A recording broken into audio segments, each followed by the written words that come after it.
또 너의 이웃을 사랑하고 너의 원수를 미워하라 하였다는 것을 너희가 들었으나 나는 너희에게 이르노니 너희 원수를 사랑하며 너희를 박해하는 자를 위하여 기도하라. 이같이 한즉 하늘에 계신 너희 아버지의 아들이 되리니 이는 하나님이 그 해를 악인과 선인에게 비추시며 비를 의로운 자와 불의한 자에게 내려주심이라.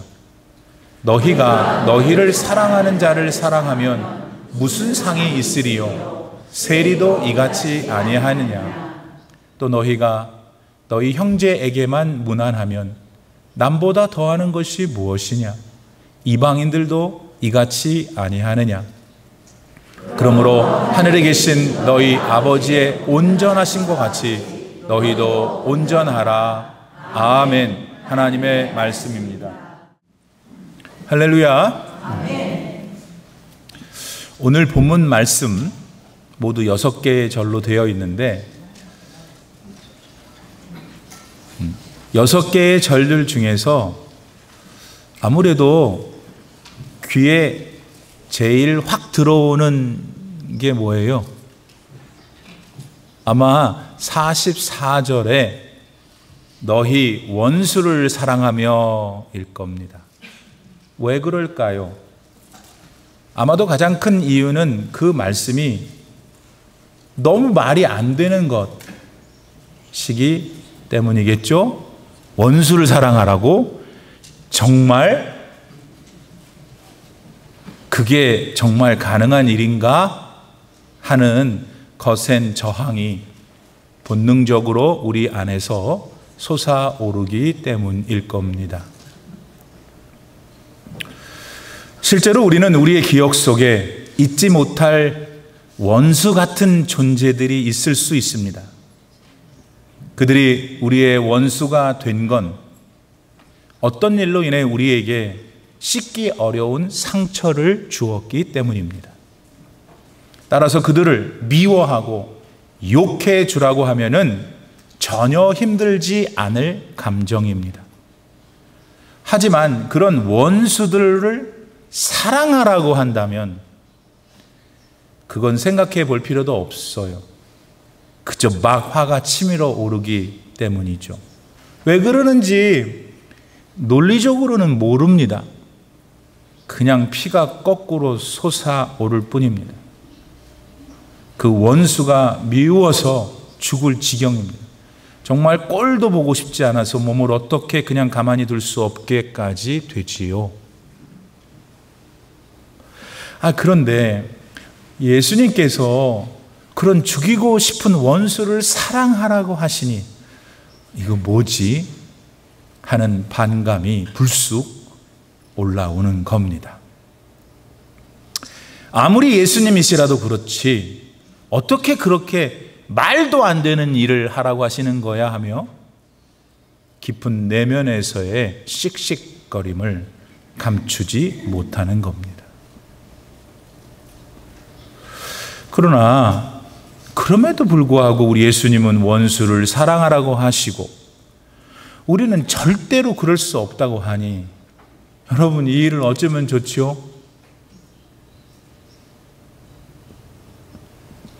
그래서 솔직히 저도 오늘 본문 말씀을 설교 내용으로 선택하고 싶지 않았습니다. 오히려 여러분들이 듣기 좋으시고 은혜도 되는 본문들이 성경에는 참 많으니까요. 하지만 성경은 우리의 기호에 따라 택하여 취할 수 있는 무엇이 아닙니다. 성경은 하나님의 계시의 말씀으로 그 어떤 말씀도 우리를 생명으로 인도하십니다. 따라서 오늘 본문 말씀과 같이 어렵고 받아들이기 쉽지 않은 말씀도 동일하게 우리의 생명을 위한 말씀입니다.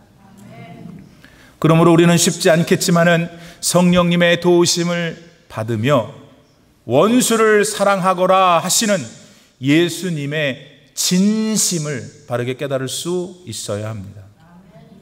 그래서 충성스럽게 그 말씀을 실천해가는 삶으로 나아가셔야 합니다. 이런 성숙한 믿음의 진보가 오늘 말씀을 통해 저와 여러분에게 모두 나타나기를 진심으로 바랍니다.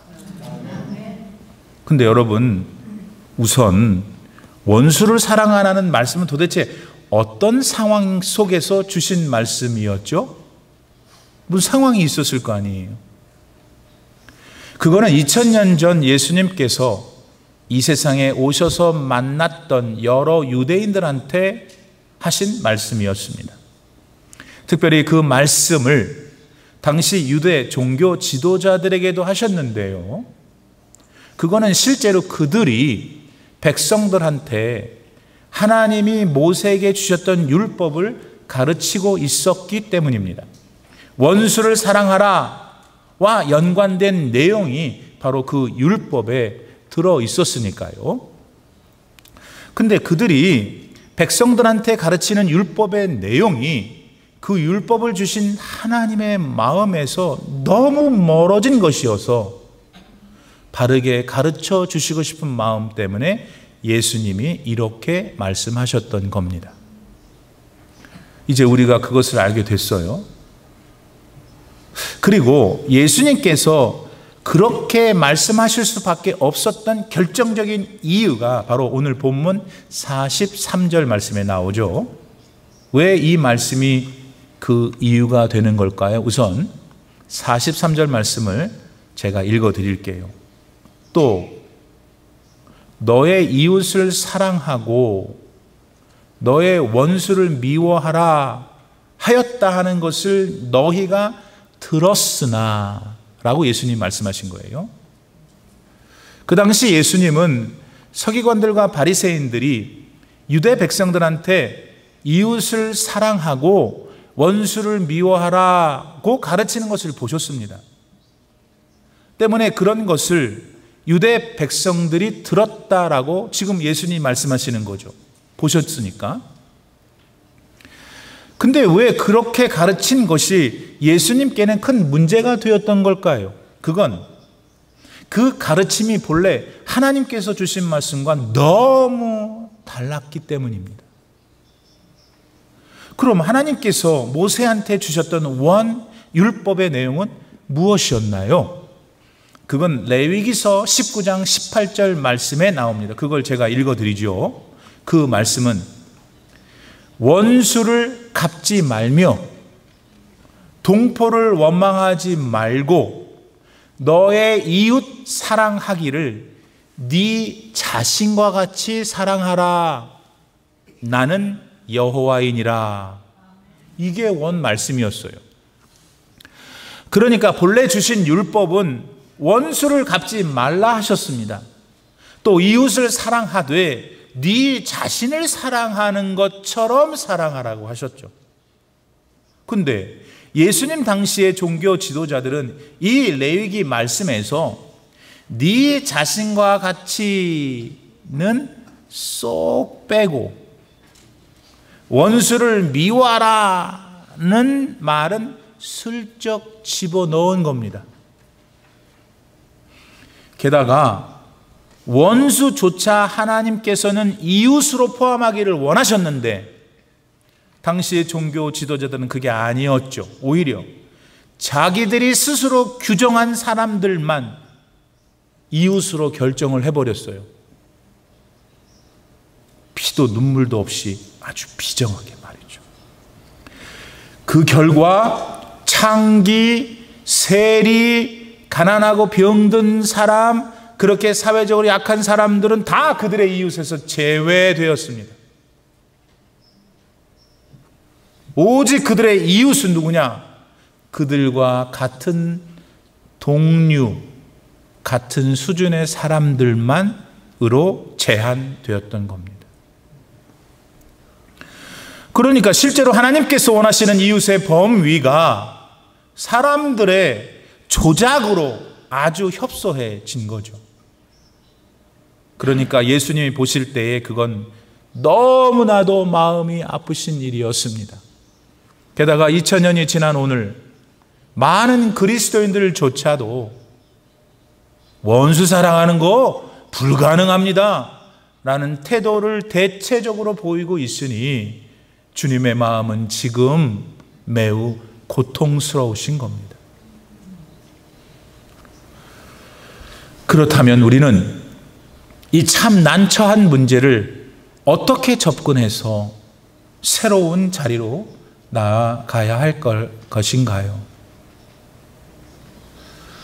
예수님은 그렇게 원하시는 일인데 우리는 하기가 무척 싫은 이 일을 우리는 먼저 이렇게 다가갈 수 있습니다. 그건 우리 자신도 사실은 하나님이 보실 때에는 꼭 원수 같던 존재였다는 걸 상기해 보는 겁니다. 여러분, 사실 저와 여러분은 하나님께는 원수였다는 걸 기억하십니까? 그게 무슨 소리예요, 목사님? 잘 들어보세요. 내가 그러는 게 아니라 하나님이 그렇게 생각하신단 말이에요. 자, 골로새서 1장 21절로 22절 말씀을 읽어드릴 때 거기에 하나님께서 원래 우리를 이렇게 생각하고 있었다는 게 들어있어요. 들어보세요. 전에 악한 행실로 멀리 떠나 마음으로 원수가 되었던 너희를 이제는 그의 육체의 죽음으로, 예수님의 죽음이죠. 이제 예수님의 육체의 죽음으로 말미암아 화목하게 하사 너희를 거룩하고 흠 없고 책망할 것이 없는 자로 그 앞에 세우고자 하였으니. 여러분, 사실 여러분과 저는 한때 하나님과 원수였어요. 따라서 오늘 우리들의 원수들에 대해서 털끝만큼의 자비와 관용이 없듯이 만일 그렇게 하나님께서 그분의 원수였던 우리들에게도 그렇게 하셨다면 지금 우리 중 과연 누가 살아남을 수 있었겠습니까? 또 도대체 어떻게 영생의 축복을 받아 누릴 수 있었겠습니까? 그러나 감사하게도 우리 하나님은 그분의 원수였던 우리를 사랑해 주셨습니다. 어떻게 그렇게 하셨단 말입니까? 그분의 독생자 예수님을 십자가에서 죽이심으로 그 아드님의 거룩한 보혈로 우리로 하나님과 원수가 되게 하는 우리의 모든 죄를 다 용서해 주신 겁니다. 따라서 만약 하나님께서 우리를 그런 원수로 미워하고 원수로 죽기를 바라셨다면 우리는 모두 개죽음을 당했을 겁니다. 그리고 영원히 지옥에서 울며 이를 갈았겠죠. 그러나 너무 황송하게도 우리 하나님은 원수였던 우리들을 먼저 사랑해 주셨습니다.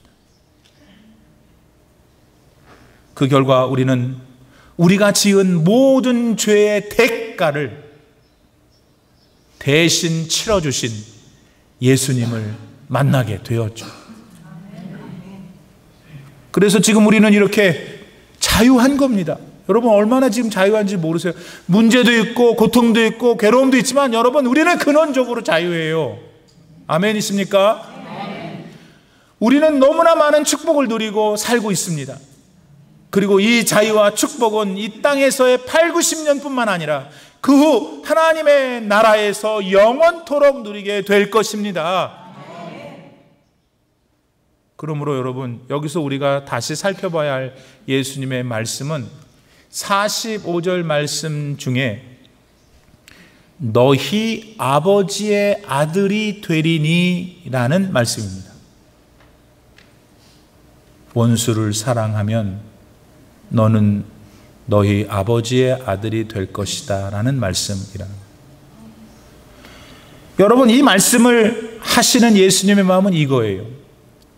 예수님의 구속의 은혜로 말미암아 구원을 받은 너희는 동시에 하나님의 아들이 되었다. 하나님의 자녀가 되었다. 곧 그러니 당연히 하나님의 자녀가 된 사람들은 하나님의 성품을 지닐 수밖에 없다 말씀하시는 거예요.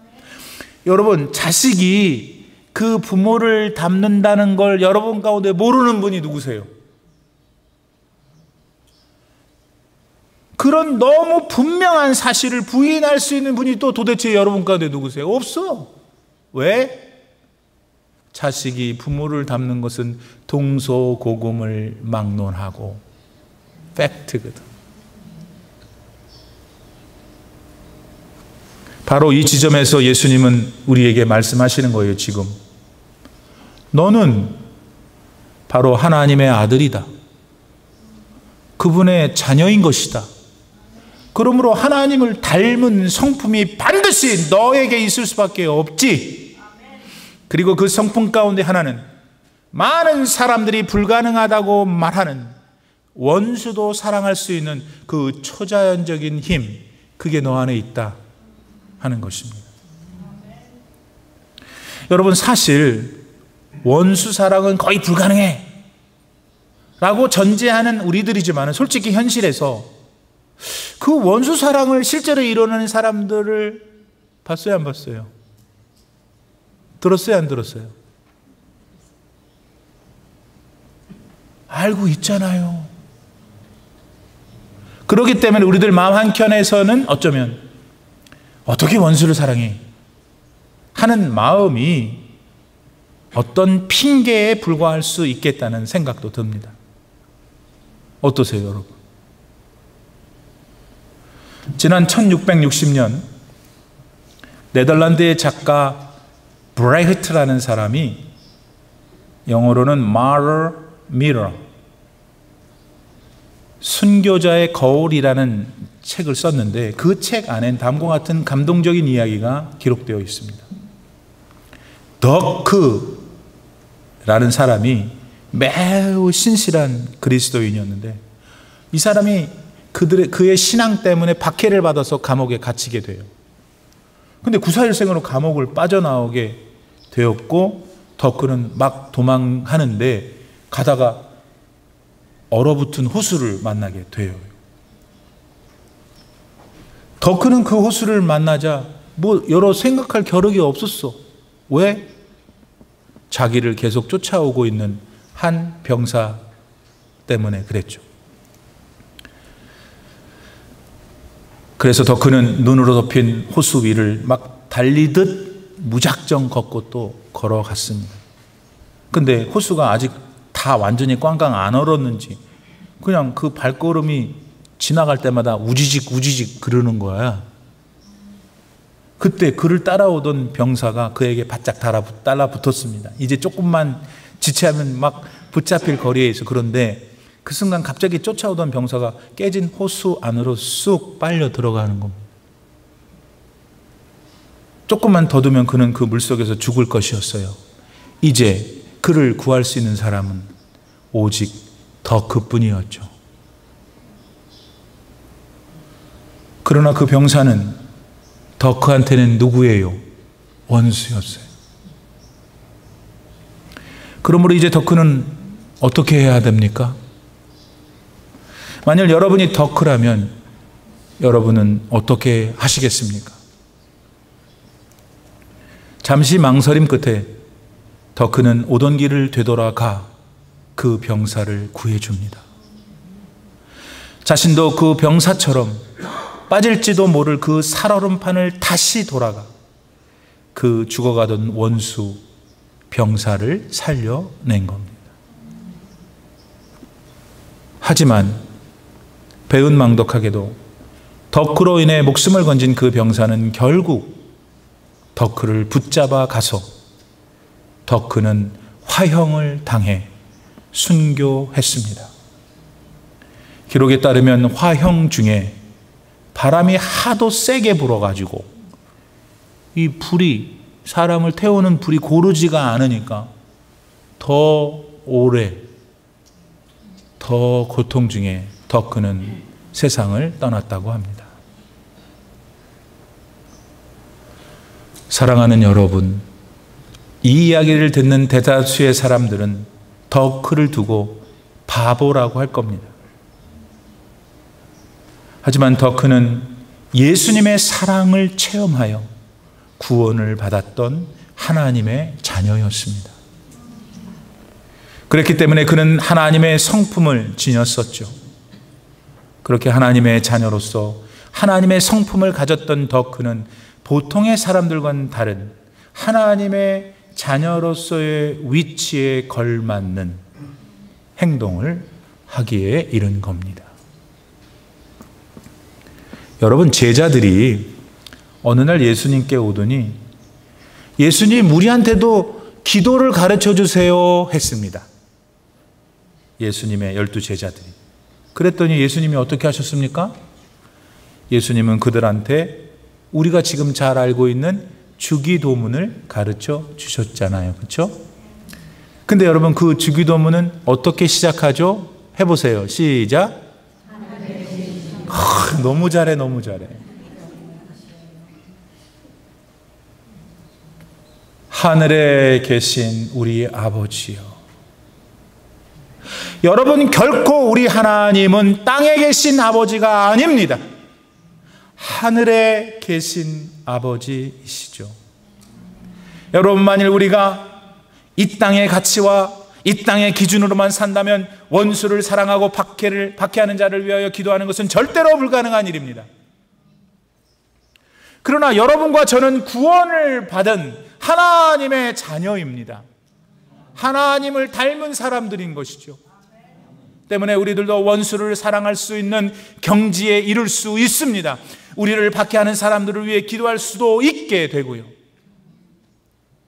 여러분, 여러분을 구원하여 영생을 주신 하나님은 정말 선하신 하나님이십니다.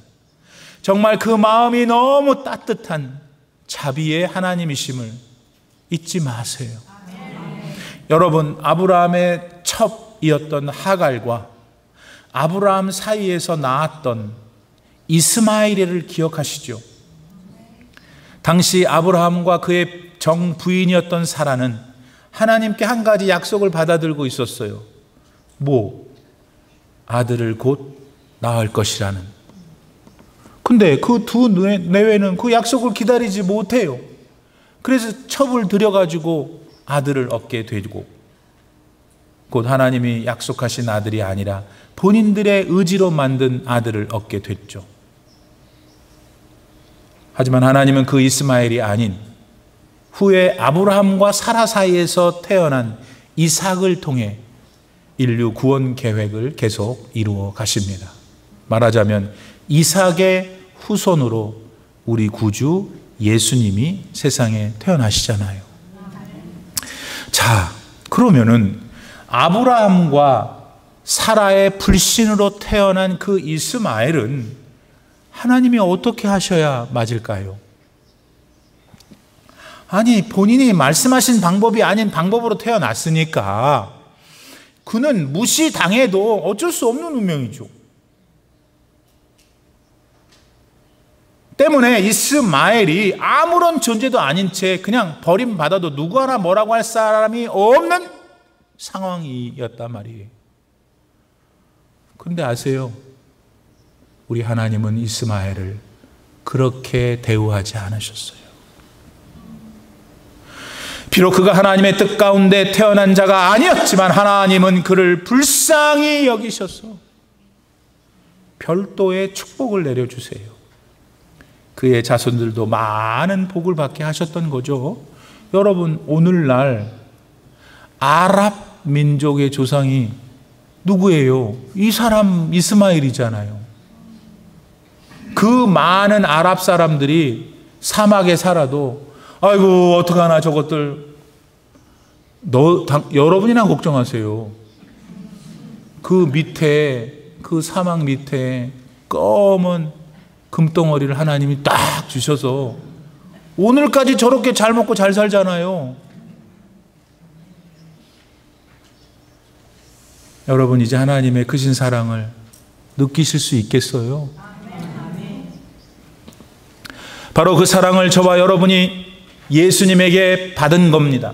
그래서 우리는 기뻐할 수 있고 이렇게 자유롭게 감사하며 살 수 있게 되었습니다. 그러니 예수님의 그 사랑, 그 자비하심을 생각하고 느끼며 진정으로 감사할 때 우리 역시 불가능해 보이는 원수 사랑의 자리에까지 나갈 수가 있는 겁니다. 지금 이 시간 여러분 마음에 그렇다면 떠오르는 원수들은 누구입니까? 단계를 밟아야 돼요. 단계를. 먼저 그 왼수들을 하나님 앞에 말씀드려야 돼요. 하나님, 김말동 제 왼수입니다.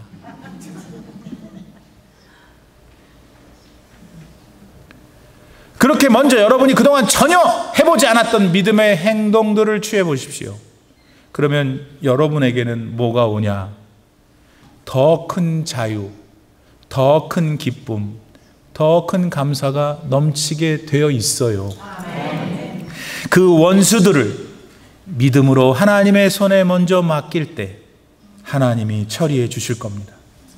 여러분에게는 이전에 없었던 그 원수 때문에 없었던 자유와 평화가 넘치게 될 겁니다. 바로 그런 생각해보지도 않았던 신비한 축복을 하나님께서는 지금 여러분에게 주시고 싶다 말씀하십니다. 다윗한테 사울 왕 그러면 솔직히 제가 보기에는 다윗한테 사울 왕은 이거 당장이라도 쳐 죽이고 싶은 존재였을 겁니다. 왜? 아니 자기를 위해서, 사울을 위해서 전장에 나가서 다 승리했어. 그 많은 전리품을 얻었어. 승전의 자랑을 사울 왕한테 지는 싸우지도 않았는데 다윗이 다 싸워서 다 갖다 줬다고. 근데 어떻게 그 사울 왕이 다윗을 그렇게 죽이려고 할 수 있단 말입니까? 그것도 무려 10번이나 죽이려고 그랬어요. 여러분이 아주 정말 잘해준 사람이 있다고 합시다. 네? 근데 그 사람이 막 배운 만능 유분수지. 나를 죽이려고 돌아다녀. 죽이려고 돌아다니는 거 하면 정말 까무러치고. 근데 뭐 나 욕하고 돌아다닌다는 소리만 들어도 막 눈알이 튀어나오고 막 그러잖아요. 근데 어떻게 이런 사람을 다윗이 사랑하고 용서할 수 있었겠냐고. 안 되지. 근데 그런 억울하고 치가 떨리는 상황 속에서 다윗은 그렇게 했어요. 사울왕을 직접 자기 손으로 2번이나 죽일 수 있는 찬스가 왔지만은 사울왕 하나님이 기름 부어 세운 종이니 나는 죽일 수 없어 그랬어요. 없어, 안 된다고 했어. 하나님 때문에.